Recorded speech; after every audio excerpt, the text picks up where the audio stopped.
saudara-saudara, puji Tuhan. Hari ini kembali kita akan merenungkan firman Tuhan dan sukacita sekali.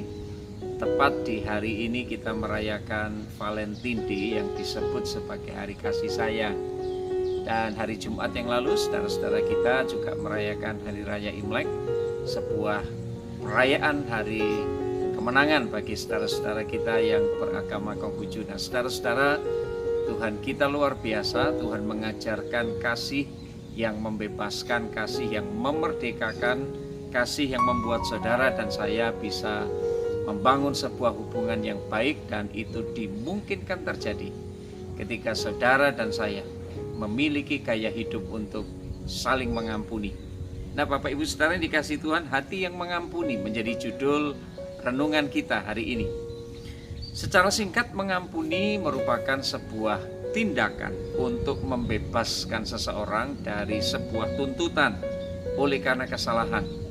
Nah, Alkitab kita ditulis dalam bahasa Ibrani dan Yunani, dan kalau kita melihat dari beberapa kata dasar mengenai hal mengampuni, kita bisa mendefinisikan. Kata mengampuni berarti membuang jauh-jauh kesalahan orang dan membebaskan orang yang bersalah dari tuntutan pembalasan dengan hati yang memaafkan, dengan hati yang penuh dengan belas kasihan. Itu sebabnya saudara, beberapa orang suka menggunakan istilah melepaskan pengampunan. Karena memang pengampunan harus dilepaskan. Karena memang kesalahan orang harus dilepaskan dan dibuang. Nah, saudara-saudara, pengampunan memiliki makna yang sangat penting dalam kehidupan keseharian. Mengapa Bapak Ibu Saudara demikian? Karena dengan pengampunan maka akan menolong saudara dan saya untuk kita menyelesaikan begitu banyak masalah. Tidak ada pikiran, tidak ada tenaga, tidak ada waktu yang kita buang dengan sia-sia. Nah, saudara-saudara, yang dibutuhkan tentang mengampuni ini yang penting, yang saudara dan saya harus tahu. Apa yang diperlukan untuk saudara dan saya bisa mengampuni orang lain? Yang pertama adalah sebuah ketetapan hati. Ketetapan hati untuk tidak menuntut pembalasan. Ketetapan hati untuk melepaskan pengampunan. Ketetapan hati untuk mengasihi. Ketetapan hati untuk membereskan hubungan yang sudah rusak. Nah, saudara-saudara, ketetapan hati ini hanya bisa diperoleh ketika saudara dan saya menyadari bahwa kita pun adalah orang yang sudah berbuat banyak kesalahan kepada Tuhan, dan kita juga memerlukan pengampunan dari Tuhan.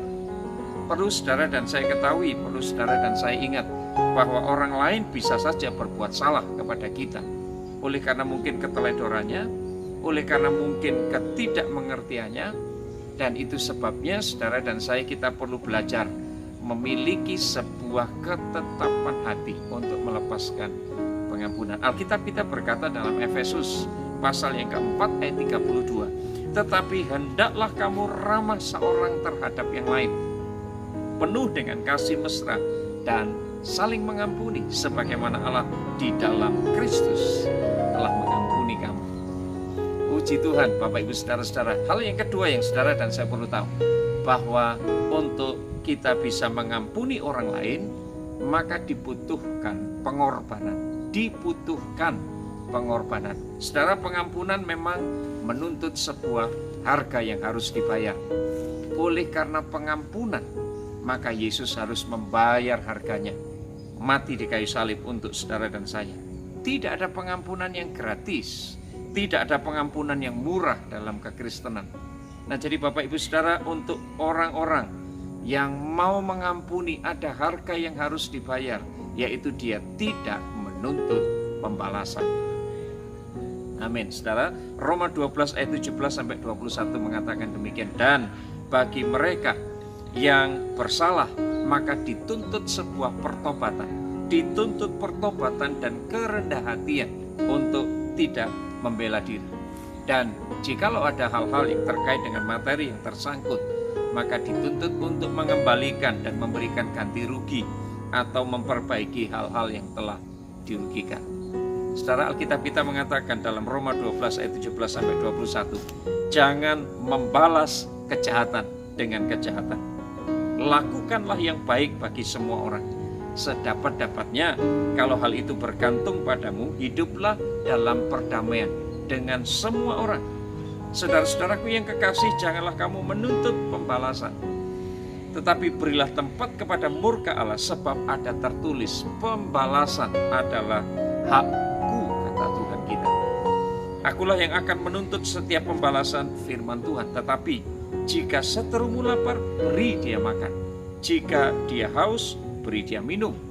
Sebab dengan berbuat demikian, kamu menumpukan bara api di atas kepalanya. Saudara-saudara, Roma 12 ini mengatakan, jadi jangan kalah dengan kejahatan. Jangan kamu kalah dengan kejahatan, tetapi kalahkanlah kejahatan dengan kebaikan. Puji Tuhan. Yang terakhir, yang ketiga, saudara-saudara, saya mau katakan bagaimana cara kita bisa mengampuni. Yang ketiga adalah dibutuhkan ketekunan. Memang pengampunan tidak gampang, saudara-saudara, untuk dilakukan, karena jauh lebih mudah untuk membenci dan menuntut balas daripada mengampuni.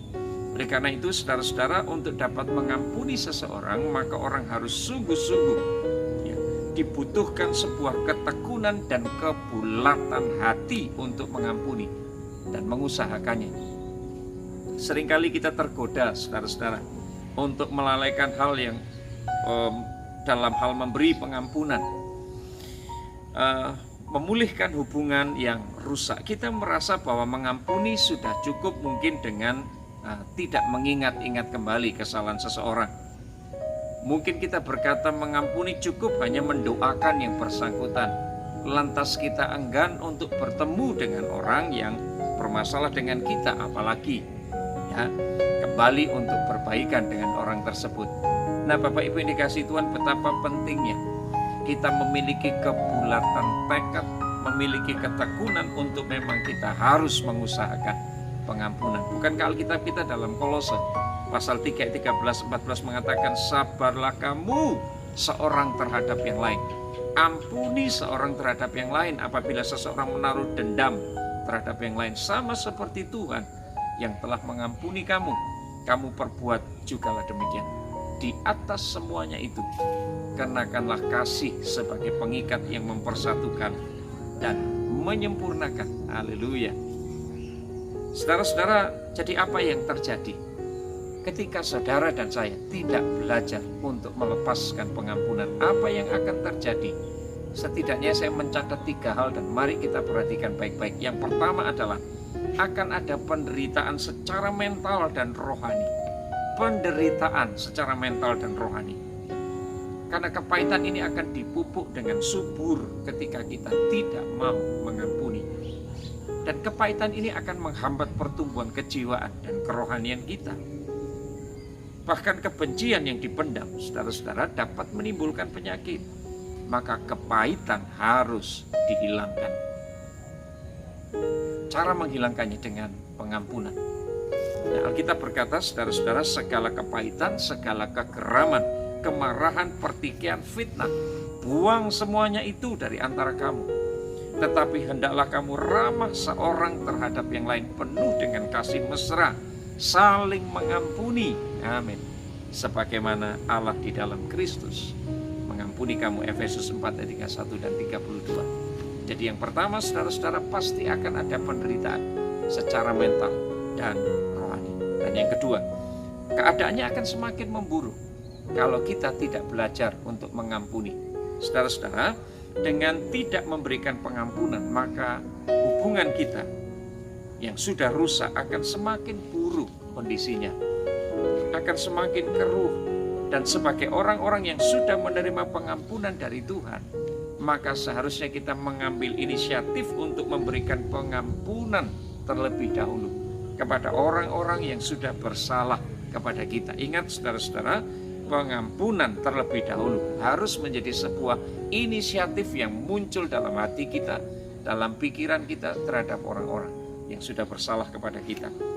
Orang yang tidak mau mengampuni akan selalu menyimpan rasa dendam dan kebencian di hatinya. Dan saudara, orang-orang yang bersalah kepada kita, orang-orang yang bersalah, mereka juga akan dijauhi oleh orang lain. Ingat, saudara-saudara, Alkitab berkata, bagi orang yang demikian sudahlah cukup teguran dari sebagian besar dan dari kamu, sehingga kamu sebaliknya harus mengampuni, harus menghiburkan dia, supaya ia jangan binasa oleh karena kesedihan yang terlampau berat. 2 Korintus pasal 2 ayat 7 mengatakan demikian. Dia akan terhakimi oleh karena kesalahannya sendiri. Maka jangan semakin diperberat dan membuat dia semakin terpuruk, semakin terjatuh. Dan yang harus saudara dan saya kerjakan adalah belajar melepaskan pengampunan. Yang terakhir, yang ketiga, saudara-saudara yang dikasihi Tuhan, kalau saudara dan saya tidak mengampuni, maka akan membuat orang semakin tidak dewasa, akan menunjukkan bahwa saudara dan saya adalah pribadi yang semakin tidak dewasa. Sikap tidak mau saling mengampuni itu berakar dari karena kita menuntut orang lain harus menjadi sempurna seperti yang kita harapkan. Tetapi pada kenyataannya saudara-saudara tidak ada seorang pun yang sempurna kecuali Tuhan kita Yesus Kristus. Nah, oleh karena itu saudara-saudara, ketika orang banyak berdatangan menyeret seorang perempuan yang kedapatan berbuat zina kepada Tuhan Yesus, maka kalimat yang terlontar dari mulut Yesus ini kalimat yang luar biasa. Bayangkan saudara, Yesus katakan, barang siapa di antara kalian yang tidak pernah berbuat dosa, hendaklah ia melemparkan batu yang pertama kepada perempuan yang berzina ini. Dan saudara tahu apa yang terjadi selanjutnya? Tidak ada seorang pun dari antara pria-pria yang menyeret wanita yang kedapatan berbuat zina ini tetap bertahan, apalagi mengambil batu dan melemparkan kepada wanita tersebut. Karena pada kenyataannya tidak ada seorang pun yang benar di mata Tuhan secara sempurna. Jadi Bapak Ibu, betapa pentingnya mengampuni, karena lebih banyak orang pandai untuk melihat kesalahan orang lain. Mereka hanya bisa menuntut orang lain berlaku benar, tetapi mereka tidak dapat menilai kekurangan diri mereka sendiri. Jadi Bapak Ibu Saudara yang dikasihi Tuhan, ini terbukti ketika betul satu persatu dari setiap pria yang menyeret wanita ini, mereka pergi meninggalkan Tuhan Yesus dan perempuan yang kedapatan berbuat zina tersebut. Dengan mengampuni seseorang, berarti saudara dan saya sedang bersikap realistis dan menjadi dewasa, karena kita pun tidak luput dari kesalahan dan kekurangan. Tuhan kiranya menolong saudara dan saya untuk kita belajar menjadi anak-anak Tuhan yang mengembangkan roh yang saling mengampuni, suka mengampuni, melepaskan pengampunan, tidak menuntut orang lain untuk menerima balasan yang setimpal dengan apa yang mereka lakukan, kejahatan yang setimpal dengan apa yang mereka lakukan. Sebab Yesus mengajarkan sesuatu yang luar biasa, sebuah hukum yang mungkin berbanding terbalik dengan yang dunia ajarkan. Yesus katakan, jangan membalas kejahatan dengan kejahatan, tetapi kalahkanlah kejahatan dengan kebaikan. Doakan dan berkati bahkan orang-orang yang sudah berbuat jahat kepadamu. Sebuah pengajaran yang agung, saudara-saudara, yang tidak akan pernah ditemukan di dalam diri tokoh siapapun di muka bumi ini kecuali di dalam Yesus Kristus Tuhan kita. Sebagai pengikut-pengikut Yesus, sebagai murid-murid Yesus, mari kita mengembangkan roh yang saling mengampuni, menjadi pribadi yang berkemenangan dan menjadi pribadi yang dewasa di dalam Tuhan. Dan melalui hidup saudara dan saya, Tuhan dimuliakan. Puji Tuhan, saudara-saudara. Mari kita akan berdoa. Bapa, kami bersyukur hari ini sebab Engkau mengajarkan sesuatu yang sangat indah. Oleh karena harga mahal yang harus Engkau bayar berupa pengorbananmu di kayu salib, maka pengampunan kami terima sebagai anak-anak-Mu. Dan hari ini Tuhan mengajarkan, sebagai anak-anak Tuhan, sebagai murid-murid Tuhan, kami belajar melepaskan pengampunan kepada orang-orang yang bersalah kepada kami. Maka di sana kami akan melihat karakter unggulnya Tuhan Yesus sedang bertumbuh di dalam dan melalui kami, menjadi kesaksian bagi dunia ini bahwa kami adalah pribadi-pribadi yang berbeda dengan dunia ini. Karena Tuhan Yesus berkarya di dalam hidup kami. Kami mau belajar menjadi orang-orang yang melepaskan pengampunan. Terpujilah nama-Mu Tuhan. Sanggupkan kami Dan kami percaya di dalam nama Yesus kami adalah orang-orang yang berkemenangan. Terpujilah nama Tuhan, di dalam nama Yesus kami berdoa. Amin. Tuhan memberkati.